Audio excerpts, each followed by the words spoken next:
ಧರ್ಮಸ್ಥಳದ ವಿಚಾರವಾಗಿ ಎಸ್ಐಟಿ ತನಿಖೆ ಮಾಡ್ತಾ ಇದೆ. ಆದ್ರೀಗ ಮತ್ತೆ ಅಸ್ಥಿ ಪಂಜರಕ್ಕಾಗಿ ಉತ್ಖನನ ಶುರು ಮಾಡುತ್ತಾ ಅನ್ನೋ ಕುತೂಹಲ ಹೆಚ್ಚಾಗಿದೆ. ಇತ್ತೀಚೆಗೆ ವಿಠಲ್ ಗೌಡ್ರನ್ನ ಮಹಜರಿಗೆ ಕರೆದೊಯ್ದಿದ್ದಾಗ ಅಸ್ಥಿ ಪಂಜರ ಪತ್ತೆಯಾಗಿದೆ ಅನ್ನೋ ಹೇಳಿಕೆ ಭಾರೀ ಚರ್ಚೆಯನ್ನು ಹುಟ್ಟುಹಾಕಿತು. ಈ ಬಗ್ಗೆ ಇವತ್ತು ಎಸ್ಐಟಿ ಮಹತ್ವದ ಚರ್ಚೆ ನಡೆಸಿದೆ. ಜೊತೆಗೆ ಬೆಳ್ತಂಗಡಿಯಲ್ಲಿ ಮತ್ತೊಂದು ಕೇಸ್ ಕೂಡ ದಾಖಲಾಗಿದೆ.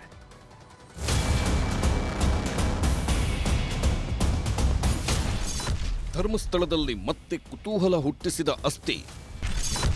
ಮತ್ತೆ ಅಸ್ಥಿ ಉತ್ಖನನಕ್ಕೆ ಮುಂದಾಗುತ್ತಾ ಎಸ್ಐಟಿ ತಂಡ.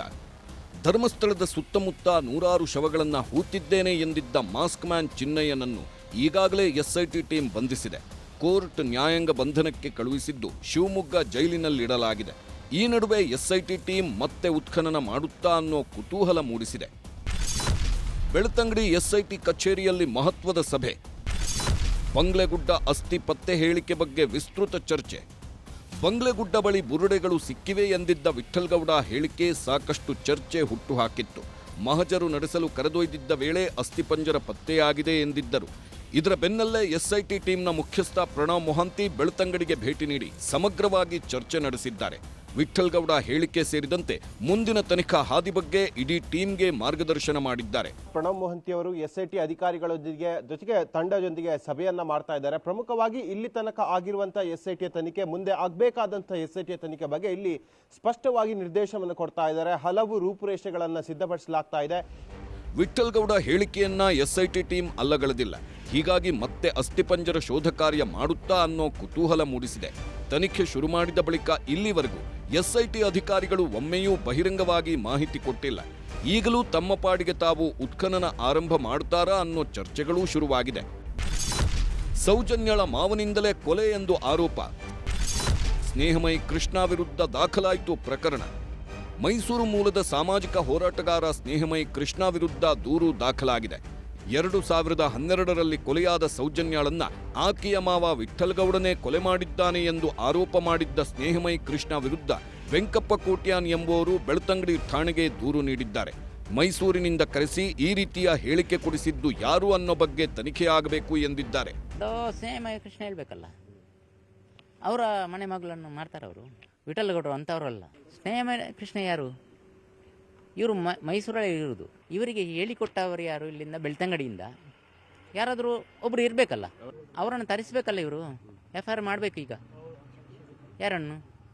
ಸ್ನೇಹಮಯಿ ಕೃಷ್ಣನನ್ನು ತರಿಸ್ಬೇಕು. ಇವರು ಮಾಡಬೇಕಲ್ಲ. ಈಗ ಅವರು ಎಲ್ಲಿದ್ದಾರೆ? ಮೊನ್ನೆ ಕಂಪ್ಲೇಂಟ್ ಕೊಟ್ಟಿದ್ದೇನೆ ನಾನು.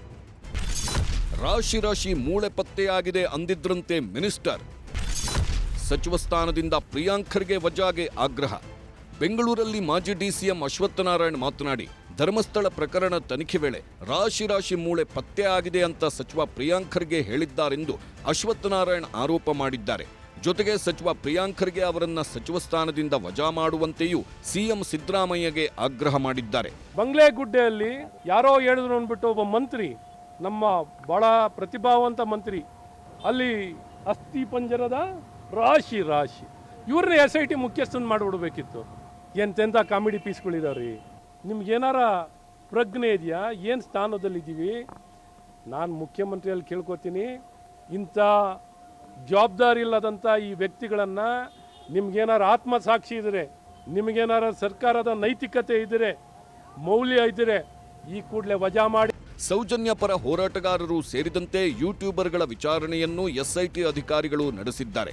ಮುಂದಿನ ತನಿಖೆಯ ರೂಪುರೇಷೆ ಹೇಗಿರಬೇಕು ಅನ್ನೋ ಬಗ್ಗೆ ಎಸ್ಐಟಿ ಮುಖ್ಯಸ್ಥರು ಮಾರ್ಗದರ್ಶನ ಮಾಡಿದ್ದಾರೆ.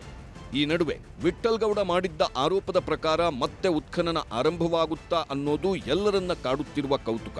ಇದಕ್ಕೆ ಮುಂದಿನ ದಿನಗಳಲ್ಲಿ ಎಸ್ಐಟಿ ತನ್ನ ಕೆಲಸದ ಮೂಲಕವೇ ಉತ್ತರ ಕೊಡಬೇಕಿದೆ. ಕ್ಯಾಮರಾಮನ್ ನಿಖಿಲ್ ಸುವರ್ಣ ಜೊತೆ ಕಿಶನ್ ಶೆಟ್ಟಿ, ನ್ಯೂಸ್ 18 ಮಂಗಳೂರು.